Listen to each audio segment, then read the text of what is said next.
அதற்கடுத்து உளவியல் ரீதியாக உறவுமுறையை உலகத்துக்கு உருவாக்கி கொண்டிருக்கும் உளவியல் சகோதரி என்று சொல்லக்கூடிய என்னுடைய பெண்களுக்கான உளவியல் நிபுணர் பிரியா மேடம் அவர்களே, உங்களை சந்திப்பதில் நாங்கள் மகிழ்ச்சி அடைகிறோம்.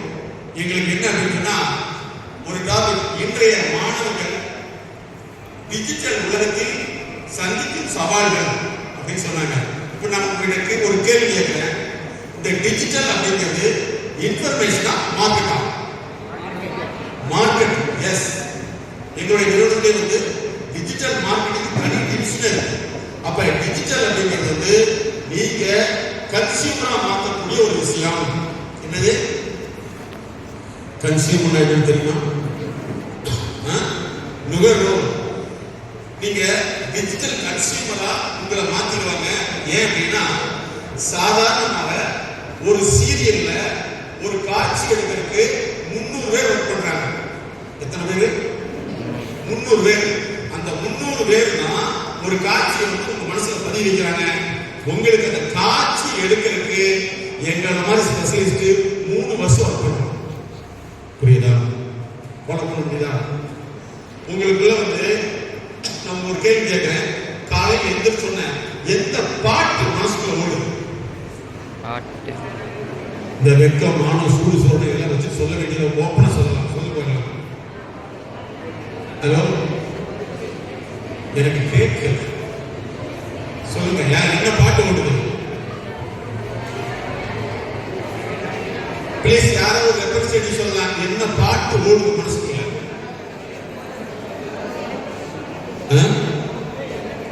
இதை ஓடுதா? ஓடுதா? ஆனா காலையில் எந்திரிச்சு சொன்ன நீங்க டிவி போட்டா என்ன ஓடுது? அந்த பட்டம் ஓடுது. என்ன ஓடுது? உங்க பாத்ரூம் கரையா இருக்குதா? நேரா அடுத்தது உங்க பல்லு கரையா இருக்குதா? இருக்குதா இல்லையா? ஹலோ, காலையில எந்திரிச்சு சொன்ன டிவி போட்டா சுத்தமாக ஓடுது, சுத்தமா இது ஓடுது. இதுதான் உங்க மனசுல பதிய வைக்கக்கூடிய ஒரு டிஜிட்டல் இம்பாக்ட். அதனால ஸ்டூடெண்ட், நீங்க இந்த உலகத்துல என்ன செஞ்சாலும் சரி, உங்களை கன்சியூமரா மாற்றக்கூடிய டிஜிட்டல். அதுக்கு தான் எங்க எம்எஸ்கே லைஃப் கிளினிக் ஃபவுண்டேஷன் ஒரு கோர்ஸை கண்டுபிடிச்சது. அதுக்கு பேர் டிஜிட்டல் இன்டெலிஜென்சி. என்னது? டிஜிட்டல் இன்டெலிஜென்சி, டிஐஜின்னு வச்சிருக்கோம். Digital intelligence genius. அப்ப மாணவர்கள் உங்களை டெவலப் பண்றது உங்களுக்கு இன்டெலிஜென்சி, எஜுகேஷன் இன்டெலிஜென்சி தவிர டிஜிட்டல் இன்டெலிஜென்சி இல்லைன்னா நீங்க கன்சியூமரா மாறிட்டீங்க. அந்த கன்சியூமர்ல ஒன்றுதான் இன்னைக்கு நடக்கிற எல்லா பிரச்சனைகளும் காரணமா இருக்குது. நீங்க சீரியல் எடுத்து பார்த்தாலும் சரி, சீரியஸா பார்த்தாலும் சரி, ஒரு பிரச்சனையா எனக்கு வாழவே பிடிக்கல வருதா? வருதா? இது என்ன ஆயிரும்? உங்களுக்கு மனப்பாடம் தெரியும். அதனால நீங்க முதல்ல சந்திக்க வேண்டியது உங்களுடைய எபிஜெனடிக் ஃபேக்டர் சொல்லக்கூடிய சுற்றுப்புறல் சூழல் சார்ந்த உங்களுடைய அந்த டிஎன்ஏ மாற்றக்கூடிய ஃபேக்டர். அதனால ஸ்டூடெண்ட் இதை முதல்ல மனசுல வச்சுக்கணும். அடுத்தது, மாணவர்களுக்கு என்னென்ன கற்றல் சார்ந்த பிரச்சனை இருக்கு நீங்க தெரிஞ்சுக்கணும். இப்போ மருந்து கடைக்கு போறீங்க, எனக்கு தலைவலி சொல்றீங்க, இந்தா மருந்து அப்படின்னு கொடுத்துறாங்களா? என்னது? வயசை கேட்டு இந்த மருந்து கொடுத்துருவாங்களா? சரி, ஒருத்தர் வர்றாரு, உங்களுக்கு தலைவலியா? ஆமா. காய்ச்சலா? ஆமா. மூக்கு வழியா? ஆமா. தொண்டை வழியா? ஆமா. இந்த மருந்து கொடுத்துருக்காங்களா? அப்படி சாப்பிட்டா என்ன ஆயிரும்? நோய் போயிருமா? ஆள் போயிருவானா? எஸ். அதே மாதிரி உங்களுடைய பிரச்சனைகளை கண்டறிந்த மாற்ற முடியுமே தவிர உங்களுக்கு டிஜிட்டல் இன்ஃபர்மேஷன் உங்களுக்கு கொடுக்காது. அதனால நீங்க தேவையில்லாத தகவல் இல்லை, தேவையான தகவலை டிஜிட்டல் உலகத்தை தேடினா அதுல சொல்லக்கூடிய யாரும் ஸ்பெஷலிஸ்ட் கிடையாது. எந்த ஸ்பெஷலிஸ்டுமே இன்ஃபர்மேஷன் ஓவர்லோடு சொல்லக்கூடிய டிஜிட்டல்ல சொல்லவே மாட்டாங்க. அவங்களுக்கு பர்சனல் 1-to-1 தான் தேவை அப்படிங்கிற நீங்க புரிஞ்சுக்கிட்டு தேவையற்ற தகவல் அல்ல, தேவையான தகவல்களை அந்த சுரைத்தான நிபுணர்கிட்ட கேட்டீங்கன்னா நீங்க ரெஃப்ரெஷ் ஆக முடியும். ஃபாலோ பண்ண முடியுதா? முடியுதா? சரி. இப்போ ஸ்டூடெண்ட்டுக்கு என்னென்ன பிரச்சனை இருக்குன்னா, எத்தனை பேருக்கு படிக்கிறது மறந்து போயிருக்கு? ஹலோ, சரி, உடனே நான் சொன்னீங்க நல்லா படிப்பா அப்படின்னு சொன்னா படிச்சிருவீங்களா? டாக்டர் போய், சார் எனக்கு உடம்புக்கே சரியில்லை, என்னன்னே தெரியல அப்படின்னா நல்லா இருக்கும் அப்படின்னா நல்லா இருக்கும். படிக்கிறதுல என்னென்ன பிரச்சனை இருக்குன்னா, சிலருக்கு எங்களுடைய இதெல்லாம் வந்து இப்ப வரல, 1896 கண்டுபிடிக்கப்பட்டது. 1896. கோயம்புத்தூருக்கு யாராவது போயிருக்கீங்களா? போயிருக்கீங்களா? தமிழ்நாடு உங்களுக்கு தெரியுமா? தெரியுமா? அங்க வந்து ஏன் தமிழ்நாடு உங்களுக்கு தெரியுமா? தமிழ்நாடு காலத்துல தமிழ்நாடு தான் சொல்லுவாங்க. என்னது அப்படி கேட்கிறீங்களா? தமிழ்நாடு வந்து விக்டோரியா மகாராணி அவங்களுடைய காலத்துல வந்து கட்டப்பட்டது. அது 1892. 1892.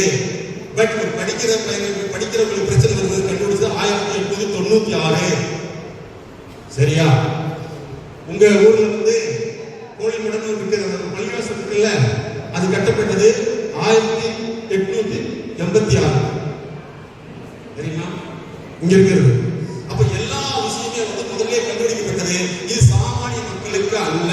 அப்ப 1896 மாணவர்களுக்கு என்ன பிரச்சனை ஒரு கண்டுபிடிச்சோம்னா எஜுகேஷனல் பிளைண்ட்னஸ். அது பேர் என்னது? Educational blindness. அது ஃபர்ஸ்ட் என்ன சொல்லணும்னா இது வந்து எல்லாத்துக்கும் இருக்குது. சிலருக்கு வந்து சார் எனக்கு கேள்வி கேட்டா சொல்ல தெரியும், எழுத சொன்னா எத்தனை பேருக்கு பிரச்சனை இருக்கு சொல்லுங்க. என்ன சார் பொழுதுக்கு எப்ப பார்த்தாலும் எழுதுன்னு சொல்லிட்டு இருக்காங்க. இதுக்கு ஏதாவது ட்ரீட்மெண்ட் போயிருக்குமா?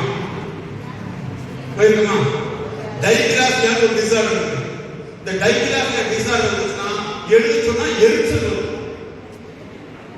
எழுதுறது பார்த்தா நேர்த்திப்பாங்க, சீக்கிரம் சாப்பிடாதான் அப்படின்னு அதுக்கு பேரு டைகிராஃபியா.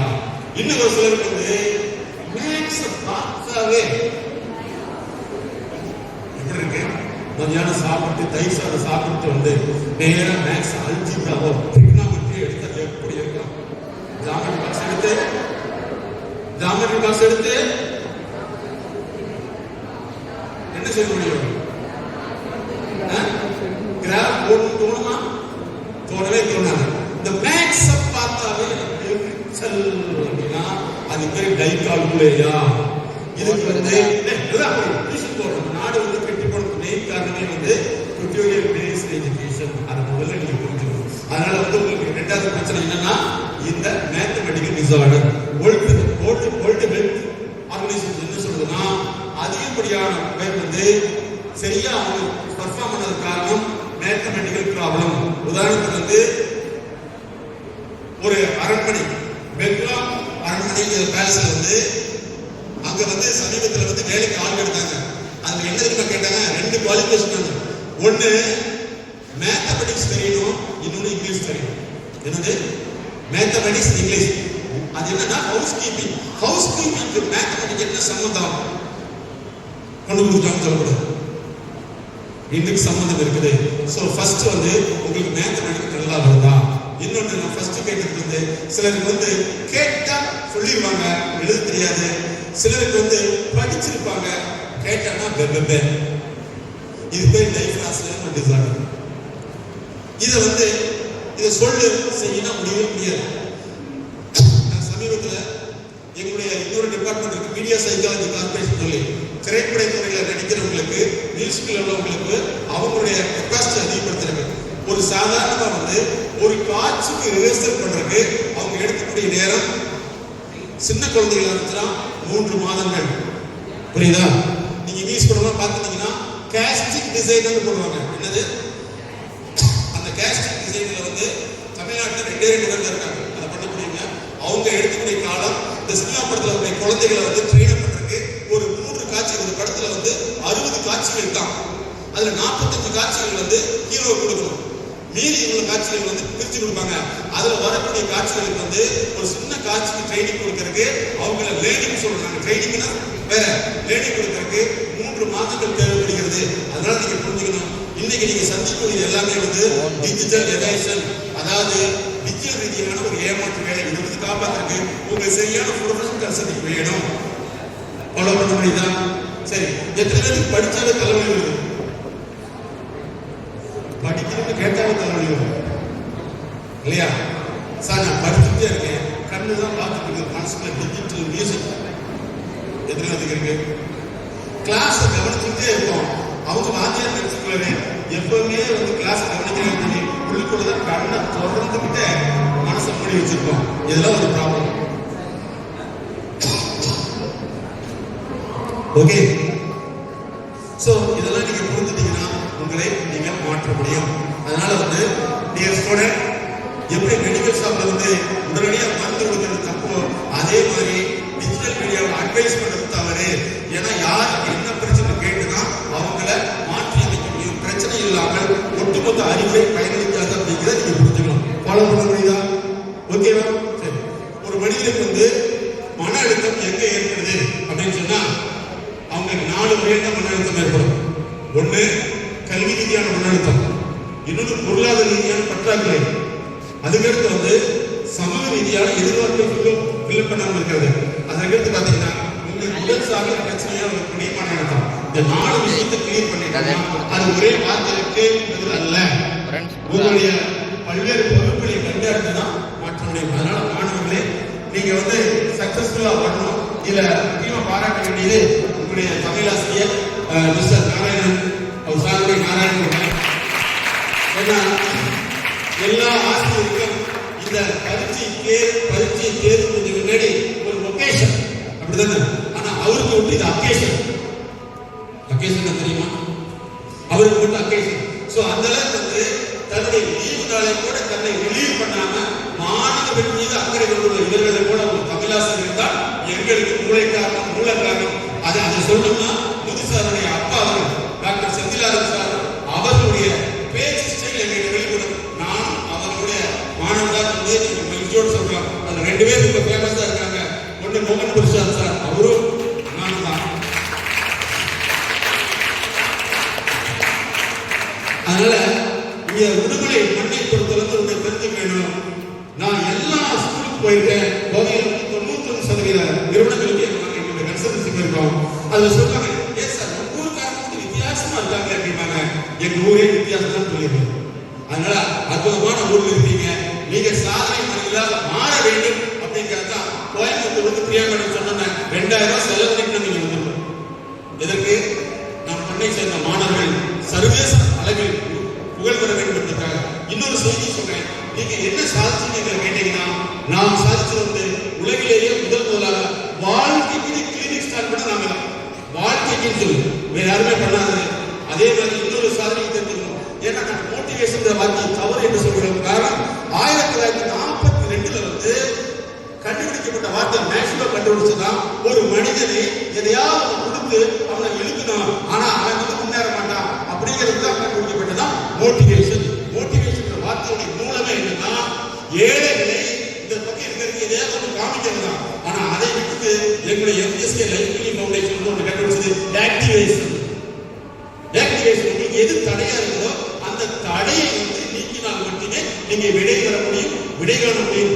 தடையை விட்டு வா வா வா முடியவே முடியாது. நாய்க்கு ஒரு பாஷை இருக்கு. என்ன பாஷை? Excuse me all dogs please come and stay with you அப்படின்னு சொன்னா நாய் வருமா? வராது இல்லையா? அதே மாதிரி மனிதனுக்கு ஒரு பாஷை இருக்குது, அதே மாதிரி கம்ப்யூட்டருக்கு ஒரு பாஷை இருக்குது. என்ன பாஷை? கோடிங். என்னது? மனுஷனுக்கு ஒரு பாஷை இருக்கு, அது பேரு வேர்டிங். புரியுதா? சார் சொன்னாரு, டிராபிக் ஆய்வாளர் சார் சொன்னாரு, தற்கொலை இல்லையா? இந்த தற்கொலைங்கிறது எதுல வந்து யாராவது குத்திக்கலாம் சொன்னாங்களா? அது காரணம் கோடிங் தான், வேர்டிங் தான். அந்த வேர்டிங் உள்ள போயிருச்சுன்னா அதை வெளியே எடுத்துட்டோம்னா நிச்சயமா நீங்கள் சாதிக்க முடியாது. நேற்று கூட சார் பேசிட்டு இருந்தேன், சும்மா அப்படின்னு ஒரு வார்த்தை கேட்டா ஒருத்தர் 42 வருஷம் பாதிச்சிருக்காரு. அந்த சும்மாங்கிற வார்த்தை நம்ம மனசுல இருக்கிறது 3 ஆண்டுகள் தேவைப்படுது. எத்தனை வருஷம்? சும்மா அப்படின்னு சொல்ல வார்த்தை. அப்ப ஒவ்வொரு வார்த்தையும் தான் பதிவு. சார் ஒரு அருமையான வார்த்தை சொன்னார். 2 பேருமே காவல்துறை சார் 2 பேரும் சொன்னாங்க, உங்களுடைய வாழ்க்கையை முன்னேறி நடத்தினா தேவைக்கு டிஸ்ட்ராக்ஷன் போட்டு உங்களுடைய ஆக்ஷன் அதிகப்படுத்தினா நீங்கள் சாதனையாளர்களாக மாற முடியும். அதே மாதிரி இனிமேல் ஆங்கிலம் உங்களுக்கு நன்றா தெரியும். ஆங்கிலத்துல அந்த காலத்துல இந்த காலத்துல ஒரே விஷயம் தெரியுமா? சொல்லிக் கொடுத்து படிக்கிறது, சொல்லிக் கொடுத்து படிக்க முடியும், சொல்லிக் கொடுத்து பேச முடியும். ஆமா இல்லையா? நாங்க அதை கண்டுபிடிச்சோம், பிரெயின் பிஹேவியர் கம்யூனிகேஷன். இன்னைக்கு இங்கிலீஷ் மட்டும் தெரிஞ்சுனா போதும், நீங்க சக்சஸ்ஃபுல்லா வர முடியும். அதே மாதிரி சமூக உங்களை சாதனையாளராக மாற்றும். அப்ப இங்கிலீஷ்ல உங்களுக்கு என்னென்ன பிரச்சனை இருக்குது யாராவது ஒரு சொல்ல முடியுமா? சார் நான் 12 வருஷம் படிச்சுட்டு தான் இருக்கேன், இங்கிலீஷ் சப்ஜெக்டா தான் இருக்குது, ஆப்ஜெக்டா வெளியே வர மாட்டேங்குது, ப்ராஜெக்ட் வர மாட்டேங்குது. ப்ராஜெக்ட்னா வெளியே சொல்றது தெரியுமா? ப்ராஜெக்ட் கிடையாது, ப்ராஜெக்ட் வர மாட்டேங்குது. அப்படின்னு எத்தனை பேருக்கு இங்கிலீஷ்ல பிரச்சனை இருக்குது? எல்லாத்துக்கும் பிரச்சனையா? இங்கிலீஷ்ல மட்டும் இல்லை சார், தமிழும் தெரியா இல்லையா? தமிழ் நன்றாக தெரிந்தாலும் சரி, ஆங்கிலம் நன்றாக தெரியும், மொழி சார்ந்த உங்களுக்கு அறிவு இருந்தால், மொழிகள் இருந்தால் நீங்கள் நிச்சயமான சாதனையாளராக மாற முடியும். அப்ப இங்கிலீஷ்ல பேசுறது தொடர்ந்து சொல்லி கொடுத்தா வராது. அதுக்கு உங்களுடைய மைண்ட் காம்பனன்ட் என்னன்னு கண்டுபிடிச்சு மாத்திரம் தான் நாங்கள் பிரெயின் பிஹேவியர் கம்யூனிகேஷன் ஒரு இன்டர் லிங்குஸ்டிக் ப்ராப்ளம் கண்டுபிடிச்சோம். அதனால நீங்க உங்களுடைய இந்த நீங்க பிளஸ் 1 படிக்கிறீங்கன்னு நினைக்கிறேன், ஈவன் பிளஸ் 2 இங்கிலீஷை முழுமையா படிச்சிருங்க. அதே மாதிரி உங்களுக்கு பிளஸ் 2 படிக்க வரைக்கும் ஒரே ஒரு வார்த்தை சொல்லி கொடுப்பாங்க. எல்லா ஸ்கூல்லையும் என்ன வார்த்தை சொல்லி கொடுப்பாங்க? நான் பேசுறது தமிழ்ல தான் சார் பேசுறேன், நீங்க வியாக்கத்தை பார்த்தா எனக்கு பயமா இருக்கு, நான் பேசுறது புரியுதா? புரிஞ்ச மாதிரி இருக்கு, புரிய மாட்டேங்குது. பிளஸ் 2 படிக்கிற வரைக்கும் சொல்லுவாங்க, என்ன சொல்லி பார்க்கலாம், எல்லாமே சொல்லிட்டு இருக்காங்க சார், என்ன சார் சொல்றது அப்படின்னு வருதா? என்ன சொல்லுவாங்க? ஆல் ஸ்டூடெண்ட் ப்ளீஸ் கன்னடா கஷ்டப்பட்டு படிச்சு அதுக்கப்புறம் காலேஜ் வேணா என்னது காலேஜ் போய் ஜாலியா தெரிஞ்சுன்னு சொல்லி நம்ம ஜாலியே கிடையாது, ஜோடி தான். ஓகேவா? ஸோ நீங்கள் சாதனை பண்ணலாம். காலேஜ் படிக்கிறதுக்கு பேஸ்டா கன்னடாவை தவிர காலேஜில் ஜாலியா இருக்கணும்னா நீங்க ஈவன் திரைப்பட கல்லூரியில் கூட போய் ஜாலியா இருக்கணும் முடியாது. என்னுடைய நண்பர்கள் நிறைய சினிமா துறையில் இருக்காங்க, அவங்க கேட்டவங்க என்ன சொல்றாங்க, சினிமாவில் சாதிக்கு வரக்கூடிய பிஎஸ்சி விஸ்காம் படிக்கிறவங்க, எம்எஸ்சி விஸ்காம் படிக்கிறவங்க, அவர்கள் கூட அந்த ஜாலிங்கிற விஷயத்தை சொல்ல முடியல அப்படின்னு சொல்லிட்டு இருக்காங்க. அதனால நீங்க பிளஸ் 2 படிக்கிறதுக்குள்ள உங்களுடைய மொழி சார்ந்த அறிவு, சமூகம் சார்ந்த தேவை இதை பயன்படுத்திக் கொண்டால் நீங்களும் சாதனை மனிதர்களாக மாற முடியும். இன்னும் போய் சொல்லலாமா? பேச மாட்டேங்கிறீங்களா? அதே மாதிரி உங்களை கம்பல் பண்ணி படிக்க வச்சாங்கன்னா கம்பல் பண்ணி தான் உங்களை வேலையை வேலை செய்ய முடியும். அதனால அதை முதல்ல நீங்க தூக்கி எறிஞ்சிடணும். அட்வைஸ் அப்படிங்கிறத நாங்கள் ஏற்றுக்கிறது கிடையாது. ஏன்னா உலகமே அட்வைஸ் பண்ணிட்டு இருக்குது. அட்வைஸ் பண்ணாலும் சாதிக்க முடியாது. உங்க பிரச்சனையை கண்டுபிடிக்க மாற்ற முடியும். காலே வராது ஒரு மனுஷனுக்கு நல்லா நடந்து நல்லா நடப்பாங்க காலில் என்ன பிரச்சனை கண்டுபிடிச்சு தான் மாற்ற முடியும். அதனால பிரச்சனையை கண்டறியாமல் சொல்லக்கூடிய அட்வைஸ் யாருமே பயன்படாது. பிரச்சனையை கண்டறிந்து மாற்றுவதற்கான உளவியல் சார்ந்த வழிமுறை கொடுத்தால் நிச்சயமாக ஒவ்வொரு மனிதனும் சாதனை மனிதனாக மாற முடியும். அப்படிங்கிற உதாரணம் தான் இந்த நிகழ்வு. ஸோ இன்னைக்கு நீங்க சாதனை முயற்சிக்காக உங்களை அர்ப்பணித்துக் கொள்ளலாமா? சரி, இப்ப நீங்க ஒரு 15 நிமிஷம் கேள்வி கேட்கலாம். எப்ப முடிச்சுட்டு போவீங்கன்னு கேள்வி கேட்கலாம். இதை ஒரு கேள்வி கேட்கணும். சரி, கேள்வி கேட்டால் எதுவுமே பிடிக்காது. Very good. இதுக்கு பேர் என்ன தெரியுமா? கொஸ்டின் டாக்கிங் அப்படின்னு ஒரு பிரச்சனை. இவங்களுக்கு கேள்வி கேட்டாலே பிடிக்காது, அதை பேசணும் அது பிடிக்காது, பேசினாலும் பிடிக்காது, கேள்வி கேட்டாலும் பேச பிடிக்காது. அப்ப என்னதான் பிடிக்கும்? எந்த கேள்வி கேட்கணும் அவங்க இசையே இருக்குல்ல இல்லையா? இருக்குதா இல்லையா? இல்லையா? டாக்டர் போய் அப்படின்னு இருக்கீங்க, உடம்பு சரியில்லையா, காய்ச்சலாம் சார் என்ன சொல்ல இருக்கு, நீ வர வேண்டியோட இங்கே இல்லை மென்டலா சொல்லுங்க. அதனால கேள்வி கேட்குமா வேண்டாமா? அங்க போனது கேள்வி கேட்க மருந்து தூக்கி சாப்பிடு, இந்த உனக்கு 100 2 பாட்டு தண்ணி அப்படின்னு வந்துருக்கீங்களாமா? அவங்க கூட என்ன நினைக்கிறீங்க? கேள்வி நானும் கேள்வி கேட்டா என்னது குத்துது. அதனால கேள்வி கேட்கறது தவறு என்று நினைத்துக் கொண்டால் உங்களுக்கு கேள்வி கேட்காம நீங்க மாற்றப்படுகிறீர்கள். அதனால நீங்களும் கேள்வி கேட்டால் அக்செப்ட் பண்ணிக்கணும். நிறைய பேருக்கு ஏதாவது சொன்னா பிடிக்கவே மாட்டேங்குது. என்ன பேசிட்டே இருக்காங்க சார் அப்படின்னு தோணுதான்? அம்மாவா இல்லையா? அம்மாவா இல்லையா? நீங்க ஆஸ்பத்திரியில் படுக்கிறப்ப டாக்டர் நீங்க பேசுறப்ப அந்த தெரிஞ்சு எப்படி இருக்கும்? எவ்வளவு சுயநலம். நீங்க சொன்னா கேட்கணும், நீங்க சொன்னா பேசணும், நீங்க சொன்னா கேள்வி கேட்கக்கூடாது. இதெல்லாம் நடக்குமா? இதுதான் உங்களுடைய வாழ்க்கையில மிகப்பெரிய தோல்வி. உங்க வீட்டுல யாராவது அட்வைஸ் பண்ண பிடிக்க மாட்டேங்குது இல்லையா? பிடிக்க மாட்டேங்குது. டாக்டர் அட்வைஸ் சர்க்கரை வேதி வச்சா 2 லிட்டர் காலையில சுகர் சாப்பிடுங்க அப்படின்னு சொன்னா ஒத்துப்பீங்களா? முதல்ல அட்வைஸ் பண்ணா பிடிக்காதுங்கிறது ரொம்ப நல்லது. ஏன்னா நீங்க எங்களுக்கு கன்சல்ட் பண்ணீங்கன்னா நாங்க 2.5 லட்சம் ஃபீஸ் வாங்குவோம். சும்மா விட கிடையாது. ஏன்னா அட்வைஸ் பிடிக்காத ஒரு ஆளை பிடிக்கிறதுக்கு எவ்வளவு கஷ்டப்பட்டு அவ்வளவு பண்ணலாமா? இதனால் சாதனைகள் பண்ணலாமா? எதை கேள்வி சொல்லுங்க, ஒன்றுமே காணும். சொல்லுங்க, நீங்க லைஃப்ல சக்சஸ் ஆகணும்னா நான் சொல்ற பிராக்டிஸ் செய்யுங்க. காலையில் எழுந்து 3 மணி நேரம், சாயங்காலம் 3 மணி நேரம் டிவி வரும்.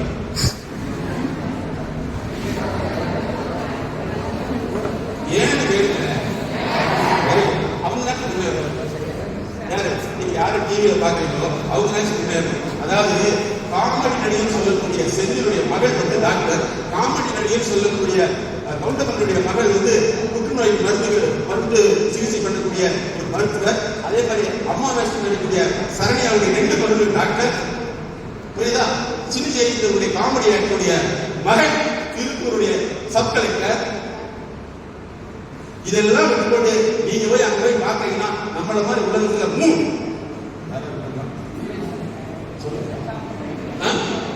இருக்காங்களா? ஹலோ, நீங்க பார்த்தா அவங்களுக்கு காசு, நீங்க பார்த்தா அவங்களுக்கு லாஸ். இதுல யாரு பாஸ்? யாரு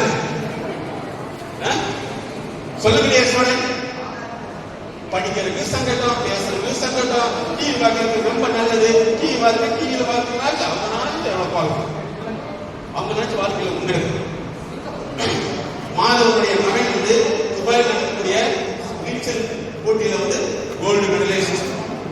நல்லது. இத்தனை பேருமே வந்து சினிமான்னு சொல்லக்கூடிய வேடிக்கைகள் வந்து அவங்க வாழ்க்கை முன்னேறாங்க. உங்களுடைய வாழ்க்கையை வந்து வேடிக்கை பார்த்து உங்களுடைய குடும்பத்தை முன்னோக்கி இருக்கீங்க. நீங்களே முடிவு பண்ணிக்கீங்க. நீங்க உங்க குடும்பம் முன்னேறணுமா வேண்டாமா? முன்னேறணும்னா நீங்க உழைங்க, முன்னேறக்கூடாதுன்னா அவங்களுக்கு தான் உழைங்க. ரெண்டே ஆப்ஷன், ஒண்ணு உனக்கு இல்லைன்னா அவங்களுக்கு. இவங்க என்ன செய்யலாம்? உங்களுக்காக உழைக்கலாமா? அதே மாதிரி வந்து வீட்டுல எந்திரிக்கிறதே ரொம்ப கஷ்டப்படுறது. காலையில் எந்திரிச்சோம்னா சொல்லுங்க, காலையில் எந்திரிக்கிறது ஏன் 5 நிமிஷம் 10 நிமிஷம் அவ்வளவுதான். ஆனா நீங்க ஆஸ்பத்திரி போயிட்டா டாக்டர் கும்பிட்டு கேட்டுப்பாங்க, இது நடக்குமா நடக்காதா?